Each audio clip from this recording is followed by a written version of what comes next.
पिछले सप्ताह हमने क्या सीख रहे थे?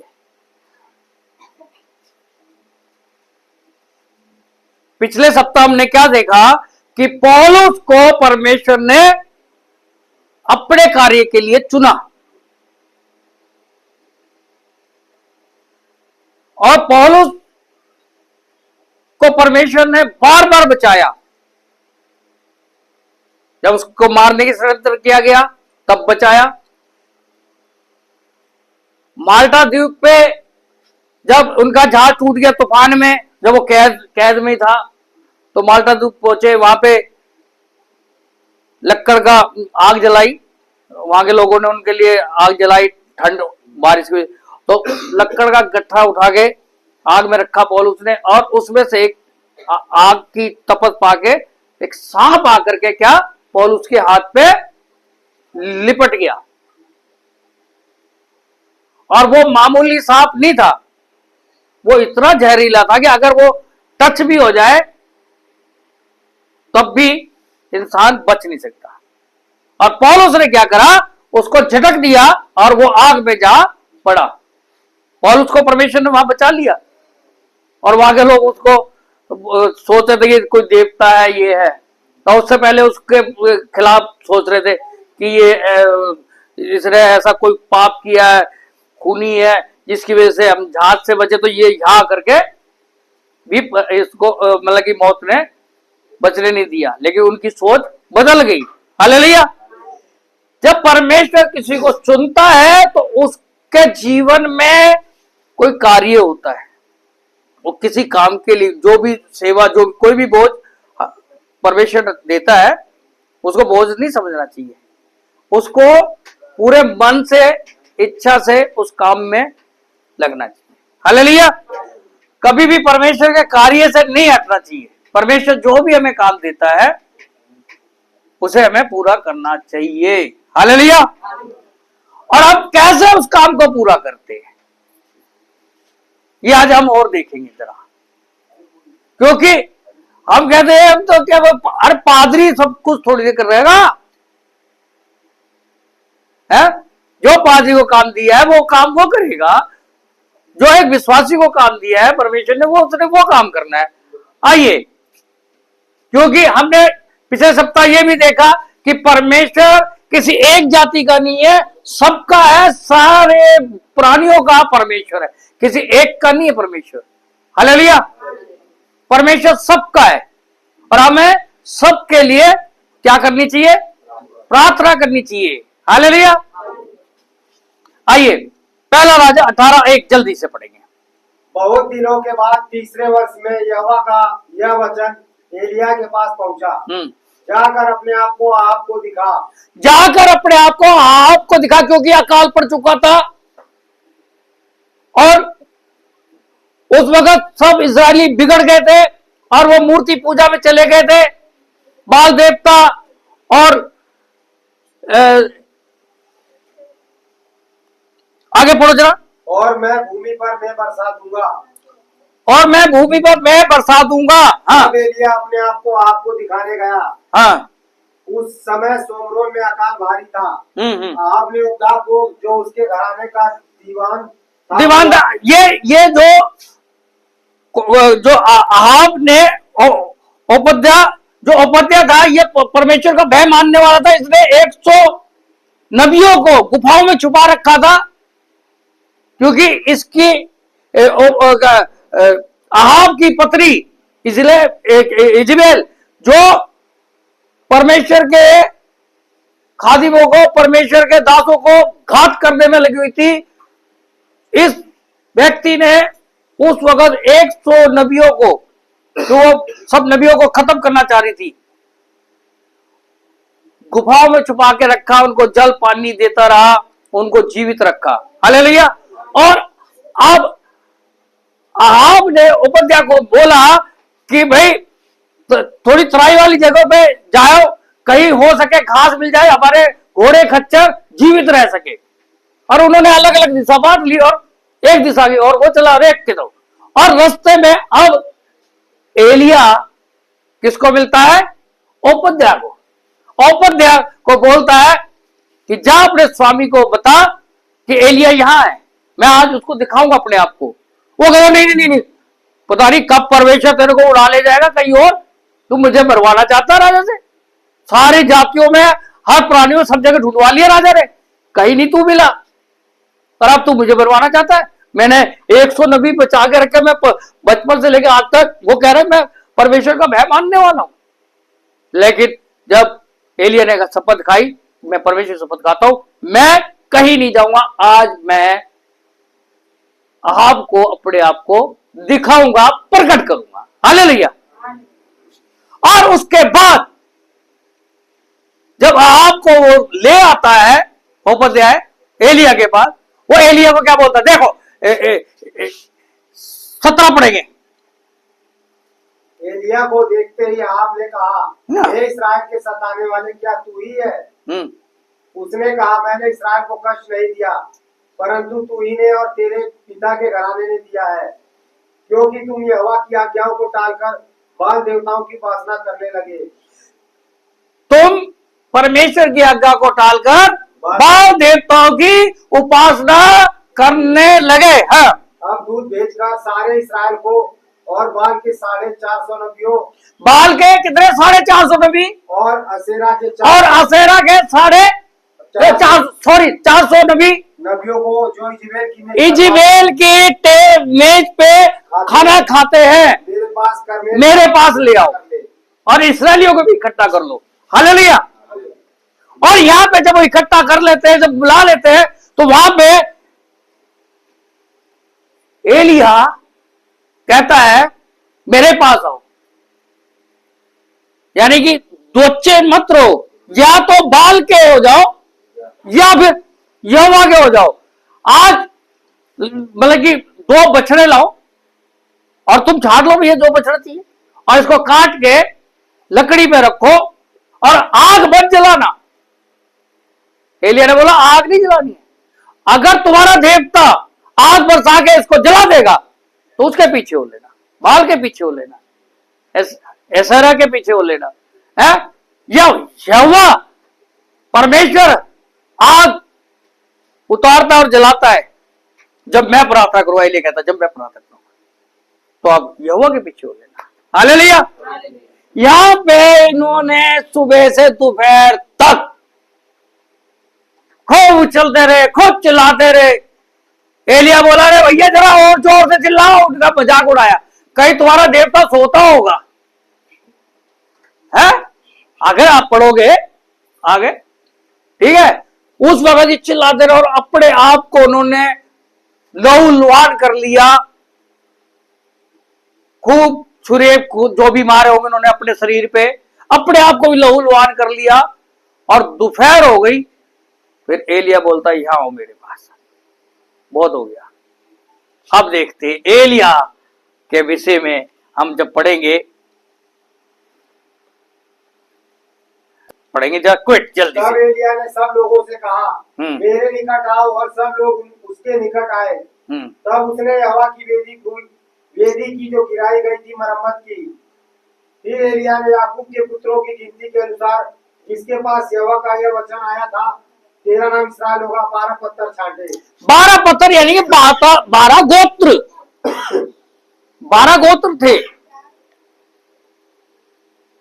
हाँ, इजराइलियों के। और उन पत्थरों से यहोवा के नाम की एक वेदी बनाई, और उसके चारों इतना बड़ा एक गड्ढा खोद दिया कि उसमें 2 सवा इंच समा सके।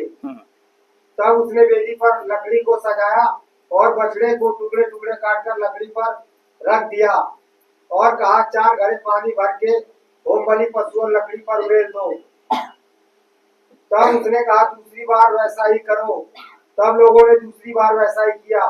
फिर उसने कहा तीसरी बार करो। तब लोगों ने तीसरी बार भी वैसा ही किया, और जल वेदी के चारों ओर बह गया, और गड्ढे को जल इतना भर दिया कि उसके चारों ओर जो गड्ढा खोदा था वो भी भर गया। और यहां पे एक बात आप नोट कर रहे हो, उसने पहली बार बोला, फिर दूसरी बार बोला पानी के लिए, फिर तीसरी बार, चौथी बार क्यों नहीं बोला? 3 बार ही क्यों बोला?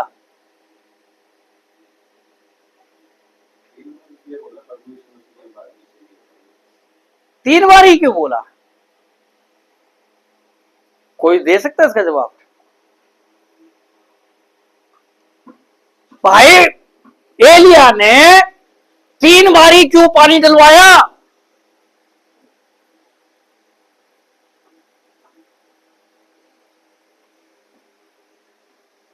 पिता पुत्र पवित्र आत्मा के नाम में। हालेलुया। किसके? पिता पुत्र और पवित्र आत्मा।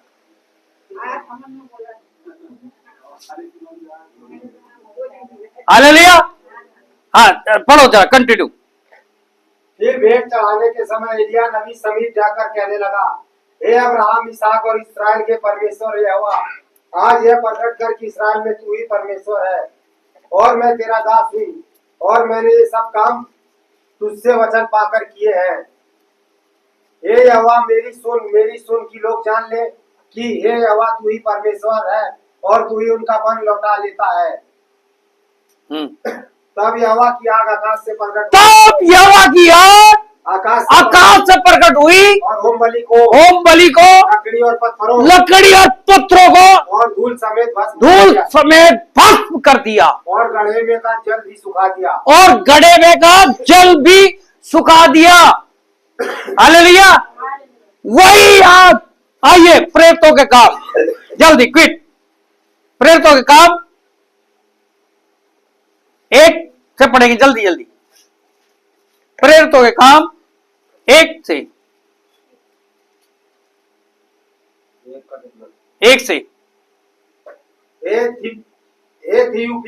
मैंने 1 मिनट, 1 से नहीं, 1 का 3 से 4 तक पढ़े, छोड़ो। उसने दुख उठाने के बाद बहुत से पक्के उसने हाँ, दुख उठाने के बाद बहुत से पक्के प्रमाणों से अपने आप को उन्हें जीवित दिखाया, यानी के प्रभु यीशु मसीह ने बहुत दुख उठा के, कष्ट उठा के मुर्दों में जी उठे और अपने आप को बहुत से प्रमाणों के साथ जीवित दिखाया, चेलों को अपने आप को जीवित दिखाया। हाँ, और 40 दिन तक वो उन्हें दिखाई देता रहा, प्रभु यीशु मसीह दिखाई देता रहा चेलों को। हाँ, और परमेश्वर के राज्य की बातें करता रहा, उनसे मिलकर उन्हें आज्ञा दी, और उन्हें मिलकर उन्हें आज्ञा क्या दी? यरूशलेम को ना छोड़ना, परंतु पिता की उस प्रतिज्ञा के पूरे होने की बाट जोते रहना, जिसकी चर्चा मुझसे तुम सुन चुके हो, क्योंकि यूहन्ना ने तो पानी में बपतिस्मा दिया, हाँ, परंतु थोड़े दिनों के बाद तुम पवित्र आत्मा का बपतिस्मा पाओगे। हालेलुया। कौन सा? पवित्र आत्मा का बपतिस्मा पाओगे। और क्या? ठहरे रहना, यरूशलेम को ना छोड़ना, वही ठहरे रहना। आज परमेश्वर हमें क्या चाहता है कि हम जहां हम ठहरे रहे। अभी परमेश्वर का एक समय है, आसमान के नीचे जमीन के ऊपर। हम ठहरे तो नहीं रह रहे, हमारे मन कहीं इधर भटक रहा है, कहीं इधर भटक रहा है, हम वहां नहीं ठहर रहे। और परमेश्वर क्या चाहता है? हम ठहरे रहे। कब तक? जब तक क्या? आइए पढ़िए जरा आगे। 1 मिनट, कहां से पढ़ना है? सॉरी, 2 का 1 से, जल्दी जल्दी क्विक। 2:1। जब पेंतेकुस्त का दिन आया तो वे सब एक जगह इकट्ठे थे। जब पेंतेकुस्त का दिन आया, यानी पेंतेकुस्त का दिन ये मतलब कटनी का पर्व। कटनी का पर्व यानी जिस वक्त खेत करते थे वो एक पर्व बनाया जाता था, वो पर्व था कटनी का पर्व है। पेंतेकुस्त का दिन आया, हाँ, तो वे सब एक जगह इकट्ठे थे। एकाएक आकाश से बड़ी, और एक लगभग 120 व्यक्ति थे जो एक जगह इकट्ठा थे।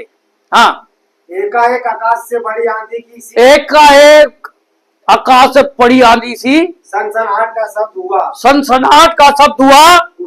उससे सारा घर जहां में बैठे थे गूंज गया। जहां वो बैठे थे वो सारा घर गूंज गया और उन्हें आग की सी जीभें फटती आग की सी जीभें उनके सर पे आग की सी जीभें फटती हुई दिखाई दी और उनमें से हर एक पर आ ठहरी। उनमें से हर एक पर आकर ठहर गई। हालेलुया। और वह अन्य अन्य भाषा में बोलने लगे। परमेश्वर की आग जो उस वक्त एलिया के कहने से उतरी थी वही आग आज इस वक्त पेंटेकोस्त दिन उन चेलों पे वो लगभग 120 लोग जो वहां इकट्ठा थे जिनको परमेश्वर ने आज्ञा दी कि तुम यरूशलेम को न छोड़ना, उन पे आ ठहरी। आज वो आग हमारे अंदर है, हम उसका इस्तेमाल नहीं कर रहे हैं। यहां पे जैसी परमेश्वर की आग उन पे आ ठहरी, उनमें पवित्र आत्मा आ गया और वो अन्य अन्य भाषा बोलने लगे। हालेलुया। शंदरी करा तोड़ो रमा पावरितर। हर एक शैतान की गंदगी को, बीमारी को जला के भस्म करने वाली आग हम सबके अंदर है, जिसने प्रभु का अंगीकार किया है, लेकिन हम उसका इस्तेमाल ही नहीं कर पा रहे क्योंकि हमारे मन कहीं और भटके हुए, हम कहीं और है, हमारा ध्यान परमेश्वर की ओर नहीं है, हम पवित्र आत्मा को अपने अंदर आने ही नहीं दे रहे। हालेलुया। और जब तक पवित्र आत्मा हमारे अंदर नहीं आएगा, हम कैसे दूसरे के लिए हम प्रार्थना कर सकते हैं, कैसे हम दूसरे को हम बचा सकते हैं? हम तो खुद ही अपने बचाने में लगे हुए, हम मेरे लिए प्रार्थना कर दो। अरे ठीक है, परमेश्वर का वचन कलाम कहता है कि बीमारों को प्राचीनों के पास ले जाओ और उनके सर पे वो तेल मले और उनके लिए प्रार्थना करेंगे, वो चंगे हो जाएंगे। हालेलुया। लेकिन जब एक विश्वासी जिसने अपने मुंह से अंगीकार किया, प्रभु यीशु मसीह मेरे लिए मारा गया, मेरे लिए गाड़ा गया, प्रभु यीशु मेरे लिए तीसरे दिन जी उठा, मैं प्रभु यीशु मसीह का हूं और प्रभु यीशु मसीह मेरा है, तो उसके अंदर पवित्र आत्मा क्यों नहीं काम करती? आज भी हम वही के वही अटके हुए हैं। हम किसी के जिंदगी में क्यों नहीं ज्योति का कार्य कर पा रहे? प्रभु यीशु मसीह ने क्या बोला था? तुम जगत की ज्योति हो। हम जगत की ज्योति कब बनेंगे? जब पवित्र आत्मा के चलाए चलेंगे, पवित्र आत्मा को हम अपने अंदर आने देंगे। उस आग को जो परमेश्वर की ओर से आग उतरी, जो आग पेंटेकोस्त के एलिया के समय उतरी, पेंटेकोस्त के समय में उतरी, वो आग हमारे अंदर है। हम उसको आग को अंदर नहीं आने दे रहे। और क्या काम करता है फिर? शैतान हमारे बीच में काम करता है। शैतान की इतनी औकात नहीं, वो हार हुआ कीड़ा है, वो हमारे पैरों के तले कुचलाया। वो उसको कौन जिताते? हम लोग जिताते हैं। हमारे पास समय नहीं है, बाकी सब कामों के लिए समय है। हमारे पास परमेश्वर के पास बैठने का समय नहीं है, हमें प्रार्थना करने का समय नहीं है। एक हमारे ये साहब जी है, बोलते रहो नहीं।